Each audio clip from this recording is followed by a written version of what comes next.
Estamos no ar para mais um Jogada Ensaiada aqui no Facebook e no YouTube do Jornal Alto Uruguai. Dessa vez, o episódio de número 8 do nosso podcast, já tradicional de toda noite de segunda-feira. Sempre no oferecimento de Alonso Seguros, Marsol Energia Solar, Rede Mestre Academia, Nela Pietra Pizzaria, Creluz e agora também Seste Fred e Tchê Extintores, fazendo parte do glorioso elenco de patrocinadores do Jogada Ensaiada.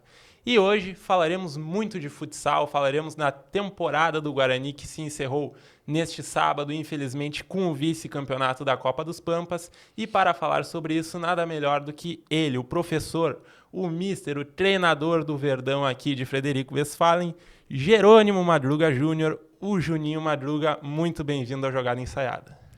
Bom dia, Dudu. Bom dia a todos. É um prazer estar falando com vocês, estar presente aqui no Jogada Ensaiada. Obrigado pelo convite e vai ser um prazer conversar com vocês. Agradeço já de antemão por ter aceitado participar aqui para falar um pouco, né, dessa temporada. Terminou no sábado e, cara, infelizmente não foi aquilo que a gente queria, que a gente esperava, mas foi uma temporada que o Guarani encerra de uma forma muito honrosa e muito digna, né? O que faltou para conseguir esse título e para chegar aqui hoje com a taça na mão e com a medalha de primeiro lugar? Dudu, olha, eu vou além, cara. Acho que é claro que quando a gente chega na final a gente quer conquistar o título, né? Mas quando eu cheguei aqui em junho a gente não tinha nem expectativa de disputar uma final pelas dificuldades que a gente tinha do projeto em si no momento, né? Na remontagem do elenco, enfim. Então acho que a gente está muito contente, é claro que, como eu disse no início, a gente quer o título quando está lá disputando a final, mas a gente está muito contente com o que a gente conseguiu de resultado. Culturalmente a gente tem essa marca de que o segundo lugar é, né, infelizmente, enfim, mas a gente tá bem feliz assim com o que a gente conseguiu entregar de resultados para o projeto. Agora, claro, chegando lá, disputando a final, eu não acho que faltou alguma coisa, sabe, Dudu? Acho que foi um detalhe mesmo. É muito difícil jogar lá em Uruguaiana, uma equipe extremamente qualificada, com um investimento muito alto. A torcida faz uma festa à parte, cara, muito bonita. Uma das coisas que chamou minha atenção para vir trabalhar no Rio Grande do Sul era esse fanatismo, né, do torcedor e do povo gaúcho. E eu acho que no detalhe ali, faltando 2 minutos, a gente acaba tomando um gol. Tem um pouco de mérito, um pouco de desajuste, né? Mas, como eu disse, a gente está bem contente com o que a gente conseguiu entregar e acho que o Guarani acabou a temporada no final melhor do que imaginava quando ela estava iniciando ali, pelo menos a minha parte, né, que foi em junho. E tu falou aqui, antes da gente entrar no ar, sobre como foi o clima dessa final. Não à toa, a gente tem que lembrar que era a atual campeã da competição, é uma das equipes que ainda se mantém no gauchão, está entre os 4 semifinalistas. E é uma torcida apaixonada, é uma torcida completamente fanática. Como é que foi esse clima, chegar até o ginásio, se deparar com um mar de gente, infelizmente torcendo contra o Guarani, mas como que o elenco teve que se moldar e se moldar mesmo a essa situação adversa?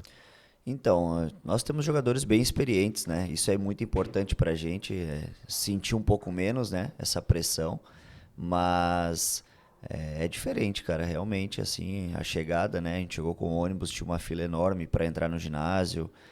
Eles fazem toda uma festa ali na hora de cantar o hino, até algo que eu acho muito legal de vocês, né, gaúchos. Apagam as luzes lá, enfim, fazem todo um evento realmente, porque é um evento, né? E o esporte precisa disso, o nosso futsal precisa disso. Eu acho que os jogadores não sentiram essa parte, mas é diferente, cara. Tu vê isso acontecer ali. A equipe do Uruguaiana, como eu falei, é muito qualificada, sempre investe para estar chegando. Se eu não me engano, é o terceiro ano que eles chegam ali entre os 4 do Gauchão, né? Era o atual campeão já da Copa dos Pampas. Então tá acostumado a vivenciar isso. Nós, Guarani, era a primeira vez que a gente estava disputando essa final, né?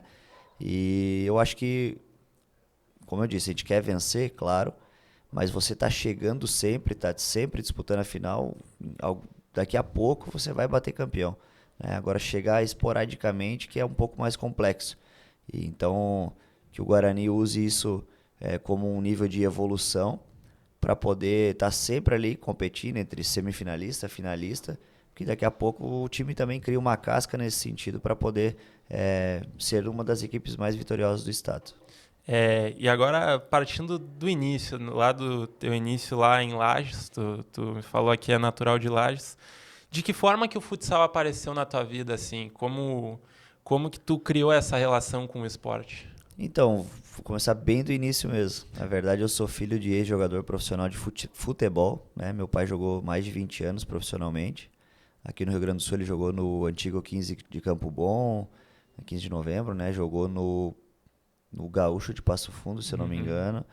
E, enfim, algumas equipes. Jogou no Coritiba, ABC de Natal, Chapecoense, né? Então, o esporte já veio daí. Então, quando ele decide parar de jogar, ele montou uma escolinha de futebol. E Lages é uma região muito fria, né? Então, abriu uma escolinha de futsal. E aí ali eu comecei, né? Então, não tem como fugir disso. Eu também tenho um irmão que joga futsal profissionalmente, ele é mais novo. E o futsal é minha vida, cara. Desde os 5, 6 anos, acredito eu. Eu tô participando. Fui atleta profissional até os 22 anos. Era um bom jogador, assim. E depois, quando eu decido parar de jogar, eu quero estudar para viver isso novamente. Porque eu sempre gostei dessa parte de entender o porquê do jogo, como, né? O porquê que o treinador pede tal coisa. Eu gostava mais de entender o porquê do que executar. Então, acho que era um caminho natural para seguir no futsal. Qual posição tu jogava no futsal mesmo? Eu era ala esquerdo. Mais habilidoso igual o Falcão ou mais operário? Não, cara, eu tinha um bom passe, assim, era um jogador bem organizador, assim, né? Não era habilidoso, assim, mas era um ótimo passador. Se dedicava para a equipe, né? Sim, sim. E mesmo com 32 anos, como tu falou, tu teve essa transição de largar o tênis e assumir a prancheta muito cedo, né? De onde que surgiu, tu já falou um pouco, mas de onde que surgiu esse desejo de começar tão cedo a carreira de treinador e o que te motivou a isso, principalmente? Então, Dudu, eu já ouvi algumas entrevistas de alguns treinadores e me identifiquei muito, cara. A última foi do treinador do Mirassol, que ele comenta sobre joguinhos, que ele jogava muito Futebol Manager, Championship Manager, jogos de treinadores. Cara, e eu era viciado nesses jogos, assim, desde adolescente. Gostava muito dessa parte de ser um treinador, simulador, né? De treinador, enfim. E sempre gostei, cara, muito desses jogos, assim. Passava a madrugada jogando. Então, quando eu era atleta ainda, eu jogava esses jogos, entendeu? Então, eu tava em casa, tava jogando um jogo de treinador, enfim.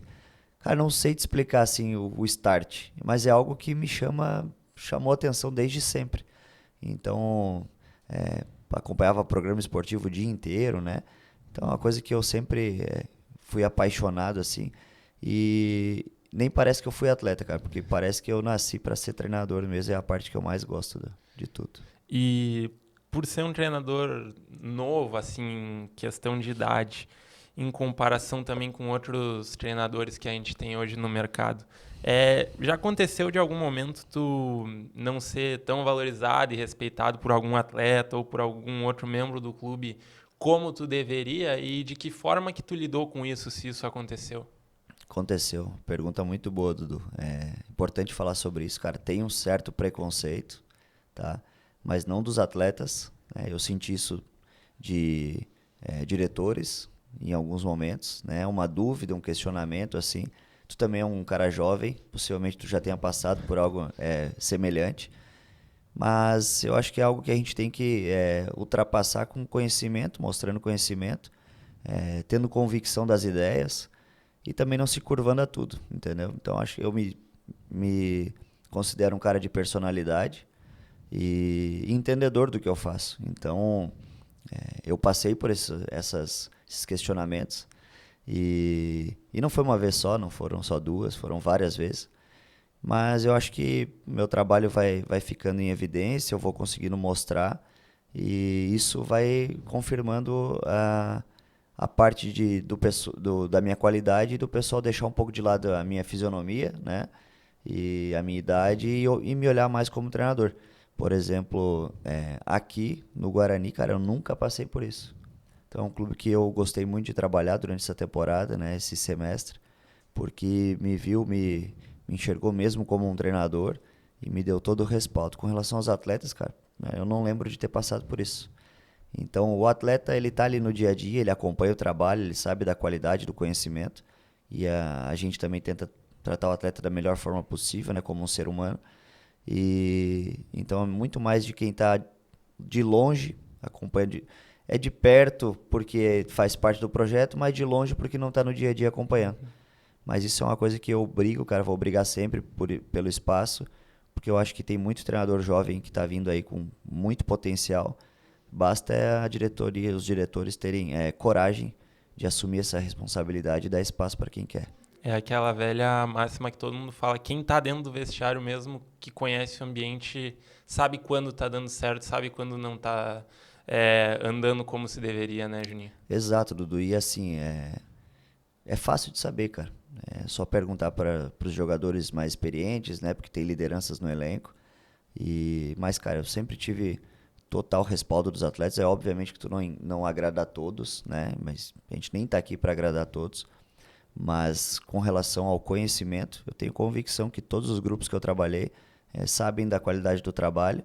E, e é isso, cara. Os caras têm que se informar um pouco mais e ter coragem, porque a gente sabe que a torcida usa a emoção, né? E não tá errada, ela torce, a gente também é torcedor, mas quem está envolvido com o projeto tem que ir além dessa paixão, né? Então tem que saber que se tem um trabalho qualificado ali, tem que ter coragem para dar sequência nesse trabalho, porque sabe que, como foi aqui, não é algo que acontece da noite para o dia, e quando você tem um planejamento e acredita no processo, as coisas acontecem naturalmente. Já vamos entrar no assunto do Guarani, só antes lembrar que o Jogada Ensaiada tem o patrocínio de Alonso Seguros, Marsol Energia Solar, Rede Mestre Academia, Nella Pietra Pizzaria, Creluz, Sest Fred e Tchê Extintores.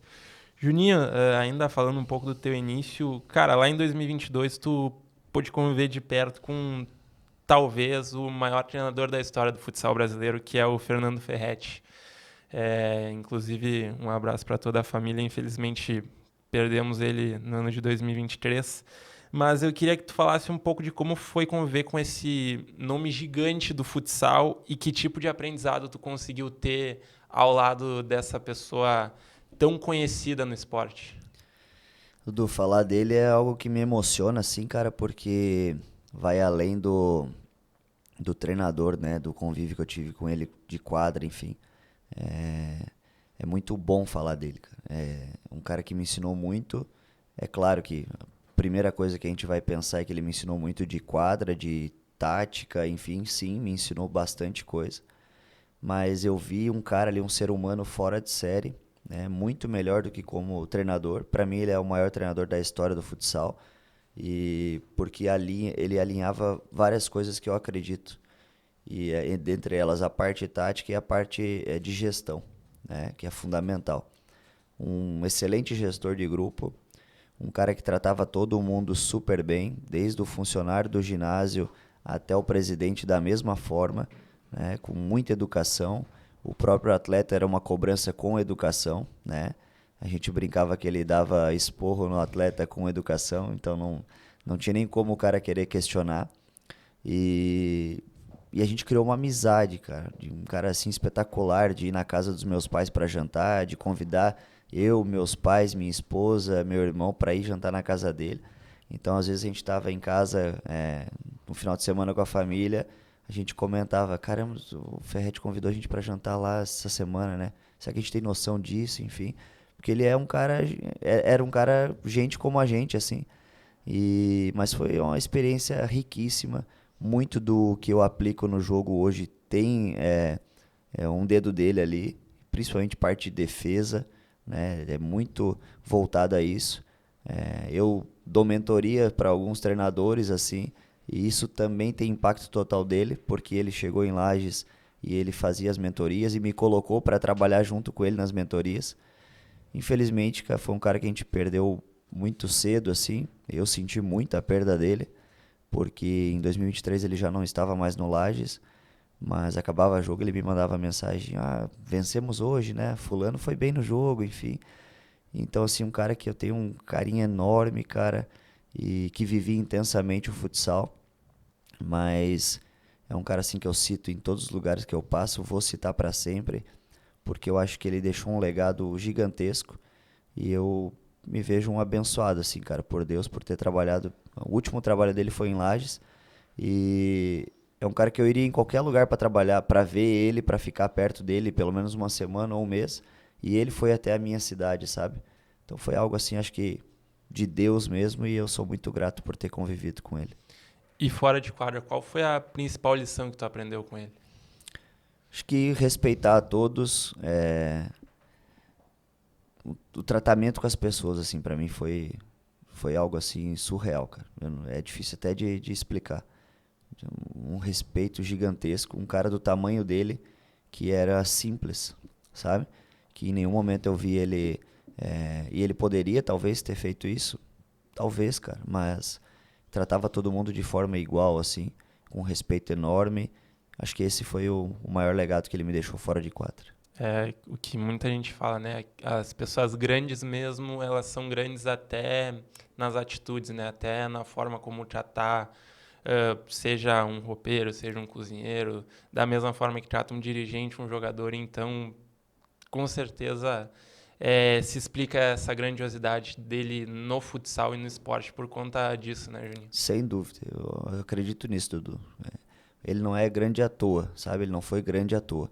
É um cara que tá, e todo mundo fala dele até hoje, vai falar pra sempre. Ele deixou um legado mesmo, que é algo que, pô, eu gostaria de participar de algo pequenininho assim que fosse, deixar alguma coisa como ele deixou. E essa grandiosidade dele passa muito pela maneira como ele lidava com as pessoas. Entendeu? Tem muitos bons treinadores também, mas essa parte de lidar com o ser humano era espetacular. Então acho que esse foi o maior legado que ele deixou. E o teu último trabalho antes de chegar aqui em Frederico foi no São Lourenço, onde tu treinou o sub-20, foi auxiliar e já no final da tua passagem tu já estava como técnico principal e treinou o time na Liga Nacional no final, na reta final em 2024. Como é que foi passar por todos esses estágios do clube até chegar na elite do futsal brasileiro? Foi muito importante, cara. Eu sou muito grato ao São Lourenço pela oportunidade. Quando eu assumo o Sub-20, eu recebo o convite para ir para o Sub-20 do São Lourenço. Eu tô, teoricamente, descendo uma categoria. Eu estava no adulto do Lages, mas fui pela Liga Talentos, né? Era a primeira Liga Talentos, todos os participantes da Liga ali jogando, competindo. Então foi uma vivência riquíssima. Eu fui auxiliar do Serginho Schiochetti, né? Que é um treinador que foi treinador de seleção brasileira. Então tudo isso me motivou a ter uma nova experiência. E depois assumo ali o adulto no final de, acho que início de setembro de 24. A gente acaba ganhando jogos abertos naquele ano, que vai começar até essa semana agora em Santa Catarina, que é um campeonato muito, muito disputado e muito rico, né? Porque todas as cidades participam. E aí a gente começa o início de um trabalho montando uma equipe para disputar a Liga Nacional, muito importante também. Cara, foi uma experiência riquíssima, né? Eu disputei poucos jogos na Liga Nacional, mas com grandes equipes. Pato, Magnus, 3 vezes enfrentei o Magnus, enfim, então foi... eu brinco que é um outro esporte, a Liga Nacional é outro esporte, assim, tá em outra batida de nível de jogadores mesmo, né? De nível tático também, mas foi uma experiência rica, cara. Foi curta, né? Eu não me... Não é algo que eu fico chateado no sentido de ser curto. Eu acho que Deus faz as coisas como tem que ser, como eu disse. Muito contente pela passagem aqui, depois a gente fala sobre isso. Mas foi riquíssima, cara. Acho que eu cresci muito ali. Trabalhei com jogadores campeões do mundo, campeões de Libertadores ali, né? E também ter deixado um pouquinho dessa marca, porque a gente conversa com eles, com alguns deles. Ter deixado um pouquinho dessa marca aí foi legal na vida deles também. E agora, entrando mesmo no assunto do Guarani, no final de maio tu desembarcou aqui em Frederico e eu queria saber como é que chegou o convite para treinar o Guarani e ter essa primeira experiência no futsal do Rio Grande do Sul. Olha, essa minha transição do São Lourenço pro Guarani foi dado logo no nascimento da minha filha ali, né? Então eu estava em casa curtindo o nascimento dela. Acho que a minha saída de um clube para chegar daqui dá em torno de 25 dias, se eu não me engano. Então muita coisa aconteceu nesses 25 dias. Mas o convite se dá, cara, acredito eu que talvez por indicações, enfim, mas eu recebo uma mensagem da diretoria do Guarani perguntando se eu tinha interesse, e eu já conhecia um pouco da história, né? Era um desejo meu trabalhar aqui no Rio Grande do Sul, como eu falei, pelo fanatismo, né, do povo gaúcho pelo esporte. Eu sei do investimento aqui que é muito alto, né, no futsal. Então, quando veio o convite de bate-pronto, eu tive algumas sondagens antes, até de equipes de Série B, e, mas que não caminharam, enfim, do Paraná também, Série Ouro. Mas quando pintou o convite do Guarani foi algo assim que me tocou diferente, cara. Então, acho que minha filha estava com 5 dias de nascimento, alguma coisa assim. E eu falei para minha esposa, falei, cara, acho que eu tenho que ir para lá. E ela também foi muito parceira nesse sentido.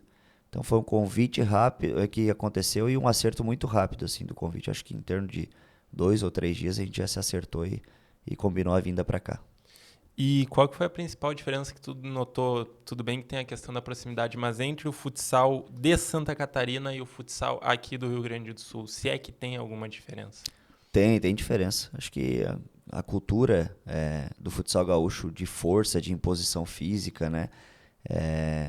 Aqui tem um investimento maior, eu vejo que tem um investimento maior. Claro, eu estou tirando o Jaraguá e Joinville ali, que né, são duas potências.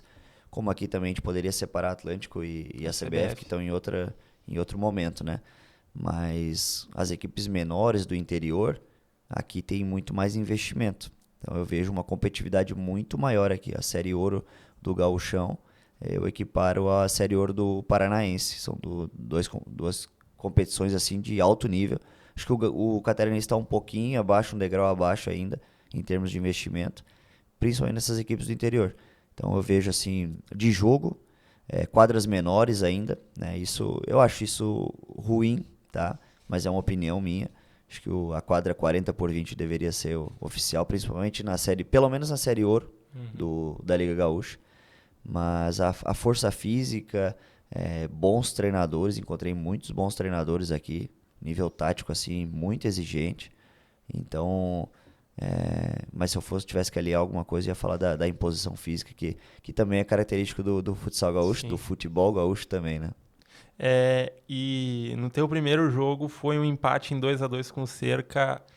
E a primeira pessoa a te entrevistar como treinador do Guarani, olha que coincidência, fui eu pelo Grupo Chiru.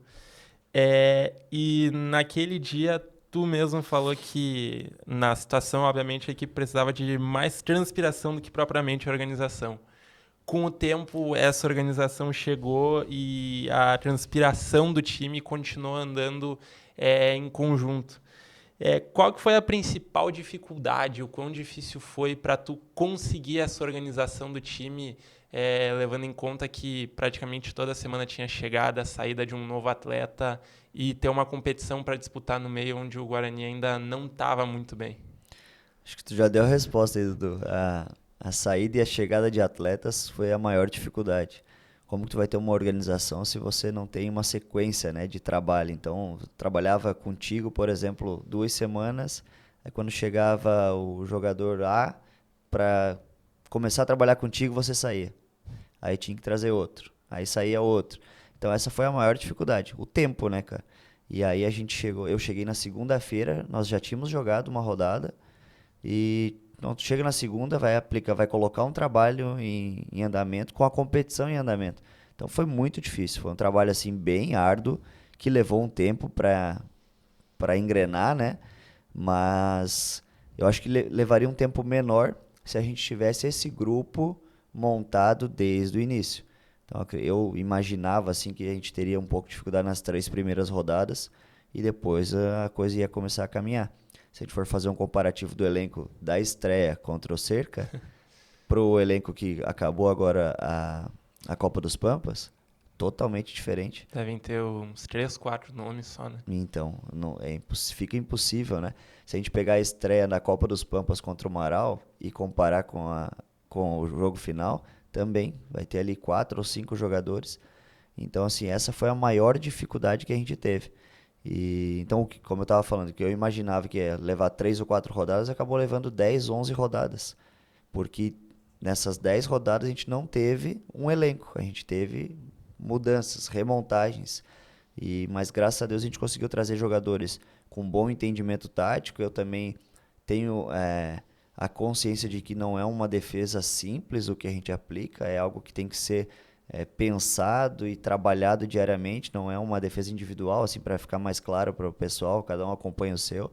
É uma defesa que ocupa zonas, setores, e para isso precisa de tempo, né, de trabalho. Então a maior dificuldade foi essa. E como é que foi para montar esse elenco com a saída sempre? Como era buscado a característica do jogador? Porque tu falou sempre que antes mesmo de buscar um jogador mais habilidoso, tu queria pessoas de caráter e que entendessem essa parte do processo, né? Foi muito difícil, foi muito difícil. O Guarani viveu um ano muito difícil, né, financeiramente. Coisas que vão ficar mais internas, enfim, mas tu deve ter escutado alguma coisa nesse sentido. Então dificulta ainda mais, né? A gente foi numa linha do que eu acredito. Então por isso que eu acho que deu certo, cara. Eu falo mesmo com o vice-campeonato, a gente escapou, deu certo. Porque a gente foi numa linha que eu acredito, que é primeiro olhar pro Dudu ser humano antes de olhar pro atleta. Então, por exemplo, eu tinha jogadores aqui da minha confiança, como o Gava, que teve uma passagem breve, que é um cara que eu joguei com ele. E quando ele foi sair, ele é um cara que falou, cara, eu vou sair, mas acho que eu consigo, eu posso te indicar o fulano, o ciclano, que foi o caso do William. O William a gente jogou junto em 2014, né? Sim. Fomos companheiros em 2013 também na Chapecoense. E então foi um cara que a gente foi tentar buscar o William, não quer vir para cá, enfim. Então ele veio muito mais pela proximidade de relação que a gente teve, por me conhecer também como uma pessoa antes de ser treinador, porque a gente trabalhou como jogador, como companheiro de equipe, do que como acreditar no projeto em si, porque era um momento difícil. Então a gente foi no Daniel Rosa e a gente conseguiu trazer o Wanders, que é também um cara de caráter, enfim. Aí no Wanderson a gente conseguiu achar um ala esquerda, a gente foi no Batata. Então assim, a gente criou um laço, cara, muito grande de relações humanas.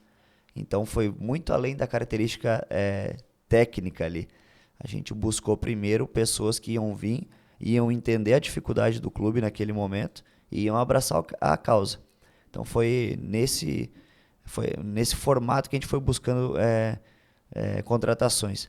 Posso estar esquecendo de alguns, assim, mas quase todos eles foram indicação de algum atleta que já estava aqui. Sim.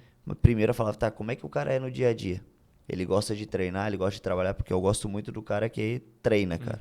Então, eu prefiro um jogador nota 7,5, mas que ele gosta de trabalhar, do que um nota 10 que é ir só pro jogo, sabe?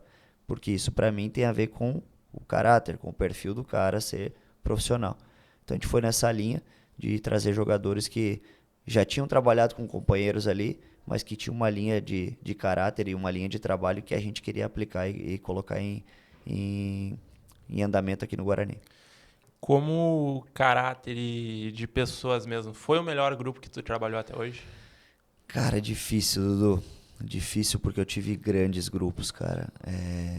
Eu sou um sortudo, eu acho. Ou talvez eu consiga trazer essas pessoas para perto de mim, sabe? No Lais eu tive um grupo assim espetacular, a gente passou por muita dificuldade, a gente foi campeão catarinense lá em 2023, vice da Copa Santa Catarina. A gente foi para 5 finais naquele ano e tinha dificuldade de salário atrasado, saída e chegada de jogador. Sabe, bem semelhante Sim, assim. sim. E um grupo espetacular. No São Lourenço, cara, fora de série o nosso grupo ali. Então eu tenho amizade com os atletas até hoje e vou continuar tendo. Difícil, cara. Acho que eu tive todos os grupos que eu trabalhei, não tô sendo aqui político, todos os grupos que eu trabalhei foram espetaculares, assim. Mas esse foi um grupo, assim, que vai ficar marcado também, com certeza. Antes de continuar a conversa aqui, a resenha, só lembrar que o Jogada Ensaiada tem o patrocínio de Alonso Seguros, Marsol Energia Solar, Rede Mestre Academia, Nela Pietra Pizzaria, Creluz, Sexte Fred e Tchê Extintores. Bom, Juninho, a primeira vitória ela demorou mesmo para chegar, foi na Copa dos Pampas contra a MF e eu sinto que esses jogos contra o time de Marau foram cruciais para a virada de chave na temporada. Tanto porque a gente teve no Itapajé mesmo, lá depois da decisão por pênaltis, tu mesmo falando, assim, pedindo apoio da torcida, falando que a situação era difícil. Depois, mesmo na Liga Gaúcha, foi o jogo onde vocês saíram da zona de rebaixamento. Até fazer uma confissão aqui, depois do jogo, eu trabalhei no jogo, depois do jogo eu fui jantar e encontrei uma dupla bem resenha, né? O Daniel Rosa e o Maurício Naimayer, teu auxiliar técnico, lá conversaram comigo e falaram, cara, como é bom ganhar, assim, para dar uma aliviada, e eles falaram, eu acho que agora vai. Então, tu acredita que foi ali mesmo esse ponto de virada de chave para o Guarani conseguir andar e crescer nessa temporada?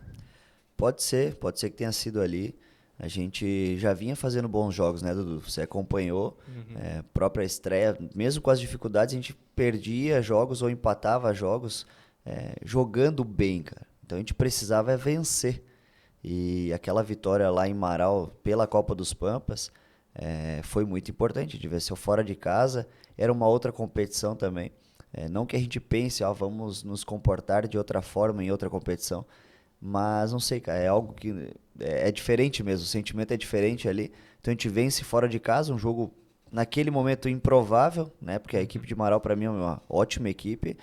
E então a gente ganhou um respiro em outra competição, a gente venceu em outra competição. Então a gente volta para o Gauchão bem, né?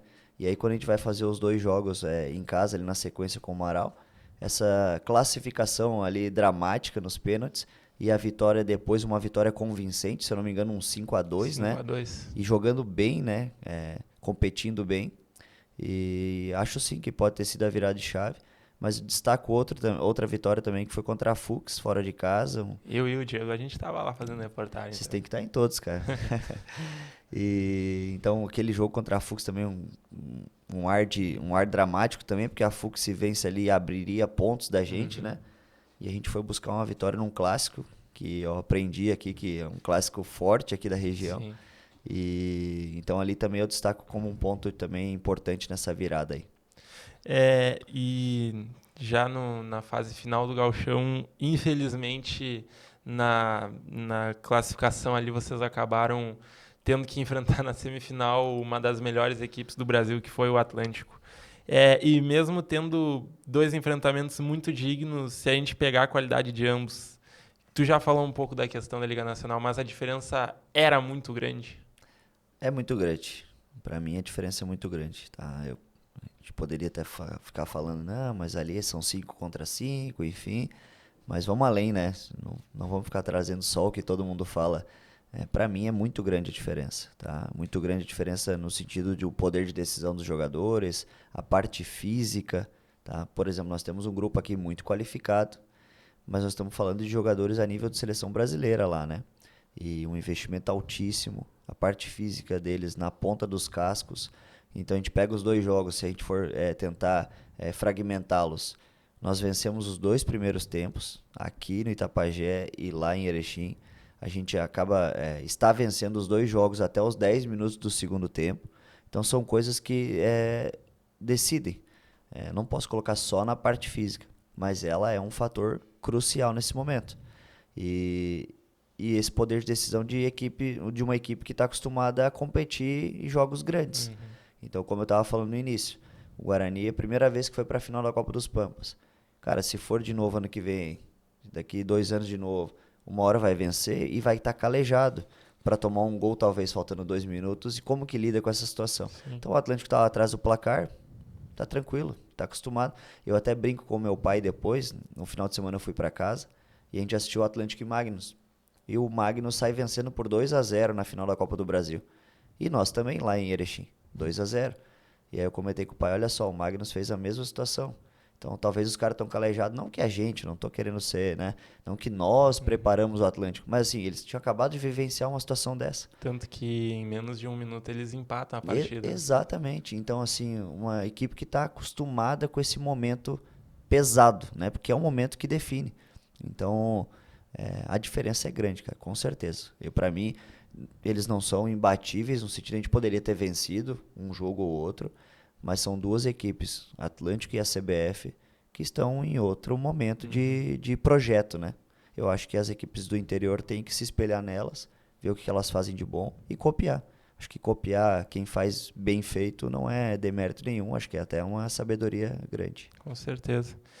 O próprio Daniel me falou, quando ele jogava no Magnus, ele falou que, cara, às vezes estava aquele jogo encardido mesmo, mas que os jogadores se olhavam e sabiam que se precisasse do goleiro linha, era ali que virava, era ali que o jogo se decidia mesmo, porque quando tá jogando há muito tempo com a mesma equipe, só para lembrar, é a base ainda do time campeão da Liga Nacional de 2023, então é muito mais fácil, né? Sem dúvida. E você me entrevistou algumas vezes, eu sempre toquei no assunto da parte mental, da parte emocional. Ela é fundamental. Você pode ter a melhor parte tática, né? Tudo bem executado, bem planejado, mas se a parte emocional pesar no momento difícil da partida, tudo vai por água abaixo. Então, quando uma equipe está acostumada a vivenciar isso, o atleta está acostumado a vivenciar isso, a parte emocional dele não pesa. E jogos grandes são definidos assim. Durante 40 segundos, 1 minuto e meio, que a equipe dá uma relaxada ou sente uma pressão ou outra, o jogo acaba sendo definido. Se a gente for usar de exemplo os 2 jogos contra o Uruguaiana na final. O jogo aqui, a gente faz 2 gols no intervalo de 1 minuto e 20, se eu não me engano, abre 2-0. Talvez ali definiu a partida. E lá, no primeiro tempo, eles fazem 2 gols, 2-0, também nesse espaço de 45 segundos, 1 minuto. Então são coisas que definem nesse momento. Não estou falando que a gente sentiu ou que eles sentiram emocionalmente, mas pode ter acontecido algo nesse sentido também. Sem dúvida.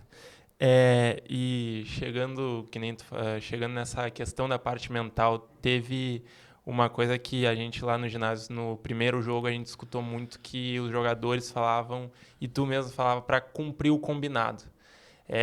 Que depois tu mesmo explicou que era para atiçar mesmo, fazer um gatilho mental para o pessoal ir mais se dedicando por toda a dividida, se dedicando por cada bola.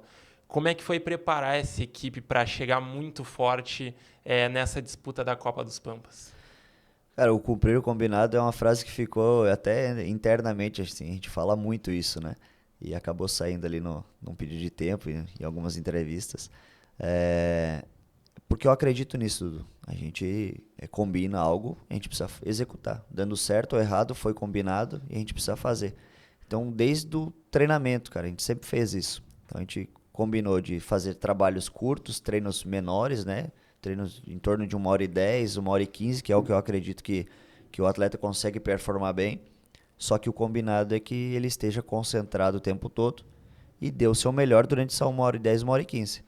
Então, tudo que a gente fez foi cumprindo combinado. Então, eu prometi algo para eles, eu cumpria e eles me davam em troca o que eles me prometeram. Então, é uma linha de trabalho que eu acredito muito. E então foi natural, assim, cara. Era algo que a gente usava como gatilho, talvez para só relembrá-los. Olha, a gente combinou isso. A gente combinou uma defesa assim. A gente combinou de subir no goleiro linha. A gente combinou de fazer uma jogada ensaiada. Combinamos de aproveitar melhor os contra-ataques. Então a gente vai cumprir. Dando certo ou errado, a gente vai cumprir o que combinou. Então é algo que eu uso aqui e já usei nas outras equipes também. E agora, mudando um pouco o assunto, falando do futsal brasileiro em si, porque a gente teve recentemente um anúncio de mudança da Liga Nacional. Agora a gente vai ter 2 divisões, a Liga Nacional Gold e a Liga Nacional Silver, e também a criação de uma Copa. Como é que tu, que é um profissional que atua diretamente dentro da área, enxerga essa mudança para o futsal brasileiro? Enxerga como positiva ou ainda algo que tem que ver melhor assim para ver se vai funcionar ou não? Sim, eu acredito que vai ser positivo, mas por que eu acredito nisso? Porque tem muitas equipes com potencial de disputar uma Liga Nacional.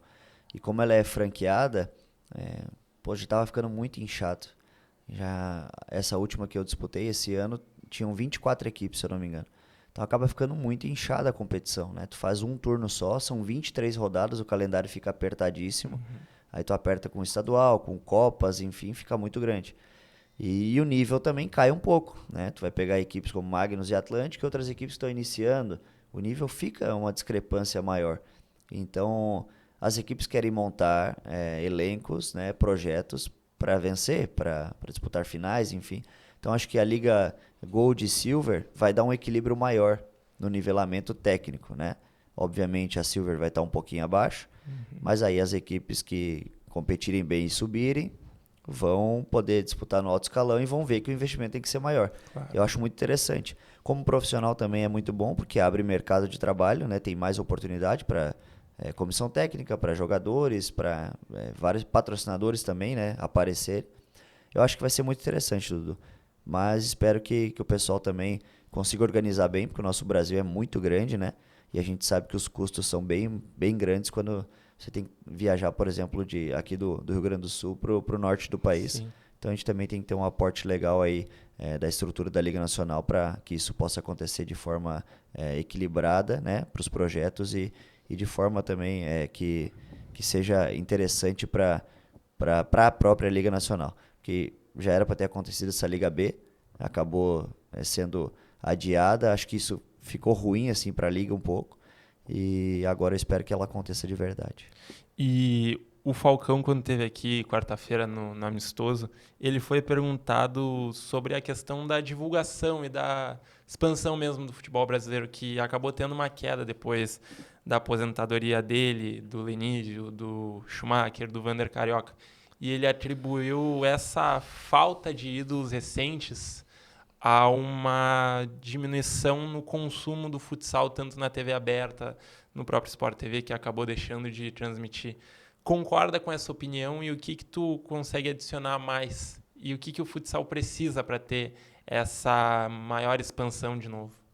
Cara, eu concordo 100% com a fala dele. Acho que ele é um mestre, né? A gente estava comentando aquele dia no evento, entre os jogadores e comissão ali, como esse cara é grande com relação à imagem Falcão, né? Ele foi muito além do Falcão jogador, que era um fenômeno, mas ele conseguiu expandir isso. Então, quando sai ele, principalmente ele, assim, a queda foi muito grande na parte de mídia, né? Eu cresci vendo o futsal no esporte espetacular de manhã, né? Acordava cedo para assistir e isso foi diminuindo. Eu acho que esse é o ponto mais importante assim da queda. O futsal, se eu não me engano, acho que é o segundo ou terceiro esporte mais praticado no mundo e tem uma visibilidade menor do que outros esportes que não são tão praticados. A gente precisa entender o porquê que isso acontece. Não é porque quem está no maior veículo de comunicação do Brasil não gosta do futsal. É porque não dá retorno. Possivelmente é porque não dá retorno financeiro. A gente tem que entender o porquê, né? Precisamos organizar melhor, estruturar melhor. A gente tem hoje a Liga Nacional, tem o Campeonato Brasileiro. Então, às vezes fica essa dúvida também, qual é a maior competição? A gente sabe que a Liga está um passo à frente em termos de organização, mas o Campeonato Brasileiro é pela confederação. Então, por que tem essas brigas, sabe?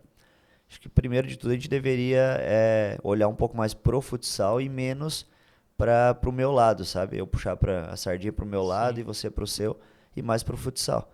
Agora, eu concordo plenamente com ele que a parte de aparecer menos, e olha que a gente está falando de um momento com ele que tinham menos redes sociais, por exemplo, né? Que teoricamente apareceria menos. Mas a TV aberta é algo que ainda é muito consumida, né? E a gente pouco vê o futsal. Então acredito que esse é o ponto-chave do futsal não ter expandido tanto como deveria. E agora, falando um pouco de futebol, porque treinador de futsal também tem um time, né?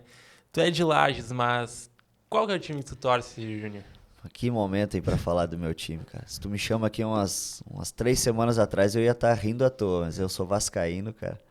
Eu fui iludido aí nas 4 rodadas que a gente venceu. Mas ser vascaíno é isso aí, ó. Tu tá lá, daqui a pouco já cai lá embaixo, tu se ilude um pouquinho com o momento bom. O momento ruim é bem maior do que o bom. Mas eu sou vascaíno aí por influência de primos, enfim, mais velhos. Que eu peguei um pouquinho quando eu tinha 7, 8 anos ali, um momento bom de Libertadores brasileiro, né? 98, 2000. Mas depois disso também foi só ladeira abaixo. Não dá pra zoar muito também quando tu torce pra um time que tem o Mano Menezes como treinador. Um abraço, seu Mano Menezes. Obrigado por rifar o tanto de jogo fora de Porto Alegre que tu rifa. Mas é discípulo do dinizismo também ou é aquele cara mais conservador assim na questão tática? Dudu, eu gosto muito do que ele faz, assim, da coragem que ele tem. eu vejo que ele mexe com o atleta na parte emocional também, né? Ele fala muito sobre coragem, enfim. E eu gosto muito, cara. De longe, assim, né? Eu não acompanho o dia a dia, mas me parece que são bons momentos. Agora, tá virando um ciclo também vicioso, assim, ele começa muito bem, né? A equipe, ele melhora jogadores, pô, há quanto tempo o Vasco não tinha jogadores na seleção brasileira, por exemplo? Então isso, pra mim, tem dedo do trabalho dele.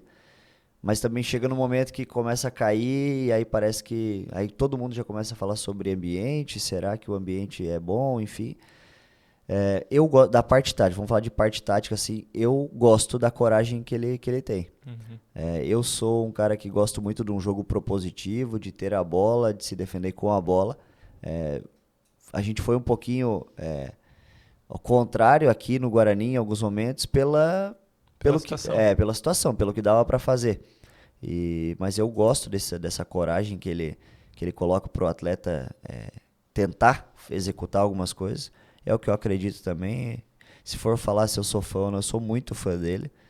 É difícil quando ele tá no Vasco, assim, porque aí envolve a emoção, né? Sim. A gente tem costume de falar mal do treinador, enfim. Eu tento ser um pouquinho mais comedido nesse sentido. Mas eu sou fã porque eu acho que ele sai um pouquinho da caixa também. A gente tem uma leva de treinadores assim que vai seguindo muito conforme a música no resultado, porque a gente sabe que é Uhum. cultural no Brasil. E ele foge disso. Então, em todo momento ele tá falando, cara, o resultado é óbvio que é importante, mas Sim. não é isso que me faz. E é o que eu acredito também. Eu não levo em xeque o meu trabalho no resultado. Porque senão eu acho que fica muito vago, Dudu. O atleta toma as maiores decisões durante a quadra, dentro da quadra durante o jogo.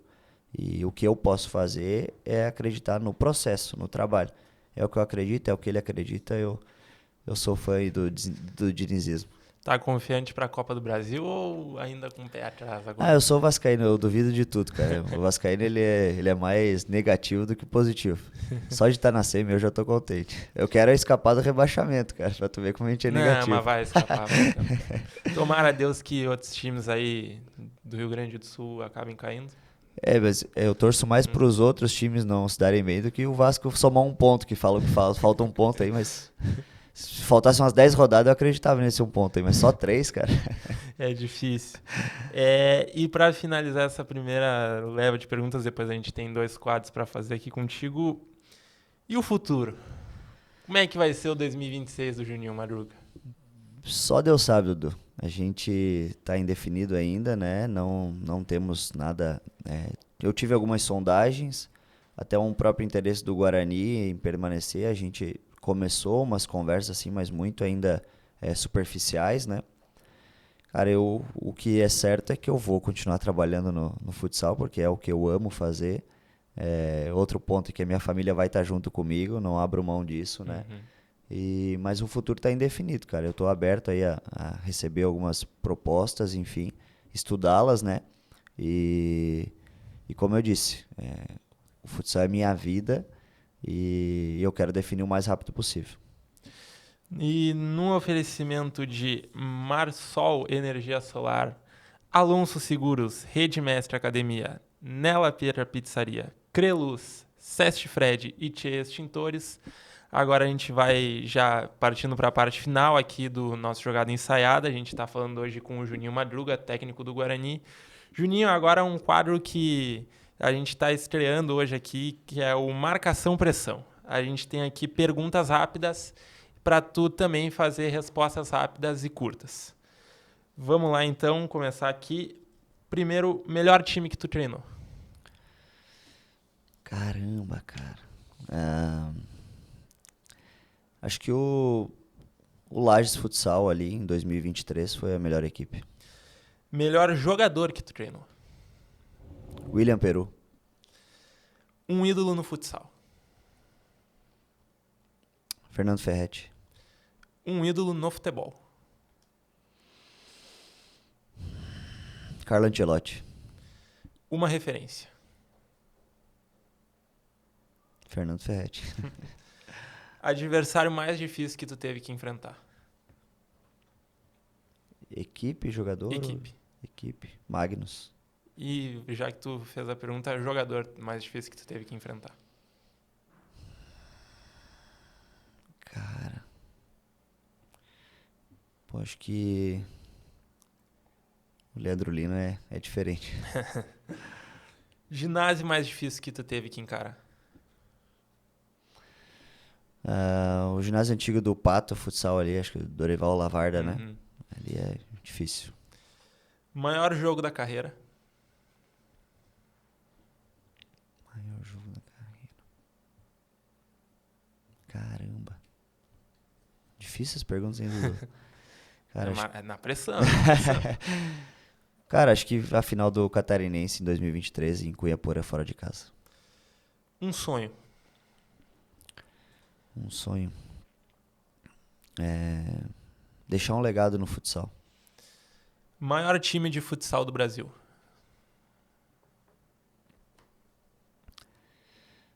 A mais competitiva pra mim no momento é o Atlântico. É isso que eu ia falar agora. Tu falou o melhor, mas o maior na história, assim, pra ti. Na história? A história é a Malve, de Jaraguá do Sul. O melhor tu já respondeu agora, que é o Atlântico. Agora, no Vasco, Edmundo ou Romário? Caramba, cara. Foi bem aí, Dudu. Como vascaíno, acho que Edmundo. O Romário foi maior, mas o Edmundo representa mais pra gente. Falcão ou Manuel Tobias no futsal? Caramba, cara. Um Falcão, como eu falei, pelo Toto, fugindo só da quadra. E agora, na atualidade, Pito ou Ferrão? Atualidade hoje, Pito. E agora, pra finalizar aqui, quem fez mais gols? Juninho Pernambucano cobrando falta ou Batata finalizando de esquerda fora da área? Eu comemorei mais com o Batata fazendo gol. Tá aí, esse foi o Marcação Pressão com o Juninho Madruga. E agora, para finalizar, a gente tem o camarote. Só para explicar para o Juninho, eu vou fazer uma pergunta para o Juninho sobre se tu tem 2 ingressos para levar para a final da Liga Nacional, para quem que tu cederia esses 2 ingressos? Só antes, vamos para a vinheta aí, Diegão.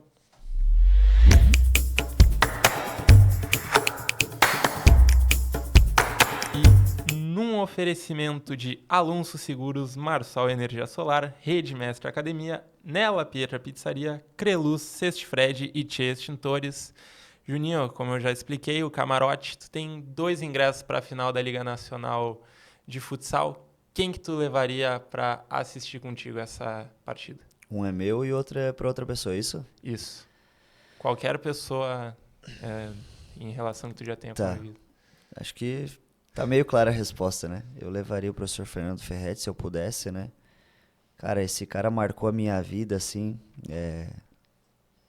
Difícil falar, cara, dele. E é um cara que marcou a minha vida.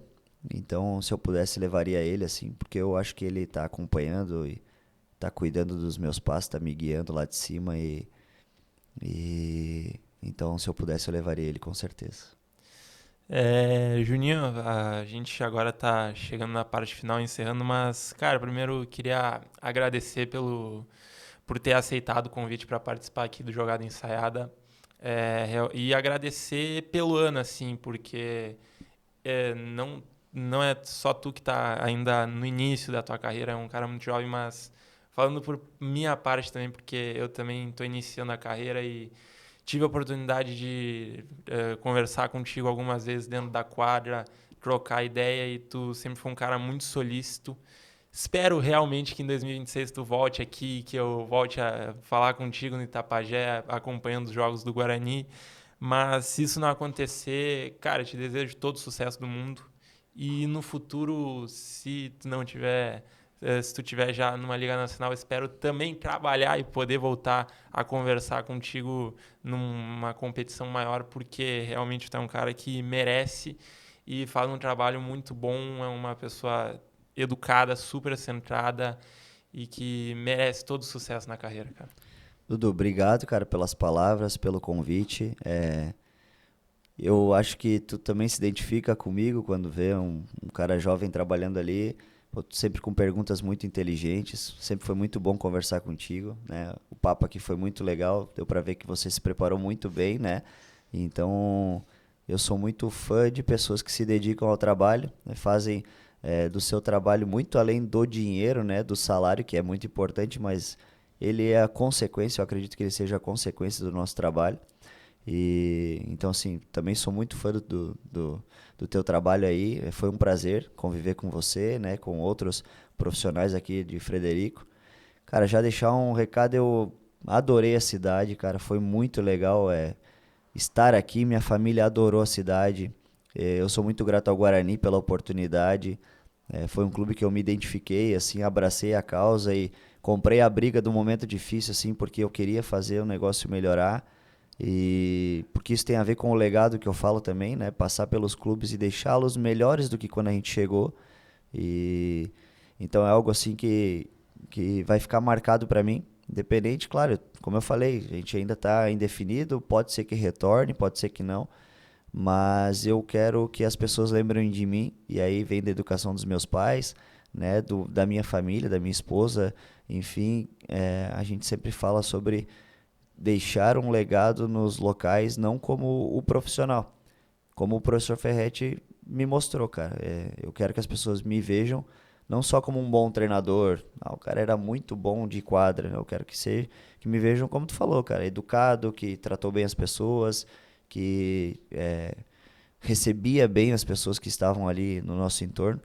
E, de novo, de antemão, eu te agradeço, né, por todo o respeito também de vocês, profissionais, né, seu e das outras emissoras aqui de Frederico.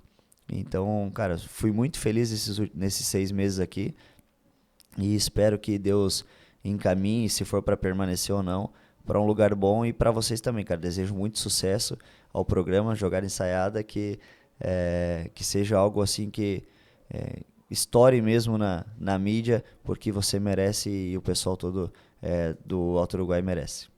Mas ele vai ficar, ele tem que ficar. Tem que ficar para dar essa alegria para a torcida do Guarani. Bom, finalizando aqui mais um Jogada Ensaiada, o 8º episódio do Jogada Ensaiada. Hoje conversamos com o Juninho Madruga, técnico do Guarani Futsal, que, se Deus quiser, 2026 estará aqui de volta em Frederico Westphalen, sempre no oferecimento de Alonso Seguros, Marsol Energia Solar, Rede Mestre Academia, Nela Pietra Pizzaria, Creluz, Sestfred e Tchê Extintores. Hoje fizemos todo o estrago que podíamos e voltamos na segunda-feira que vem, às 7 horas, com mais um Jogada Ensaiada. Eu sou Eduardo Faria, falando diretamente para as redes sociais do Jornal Alto Uruguai. Ficamos por aqui.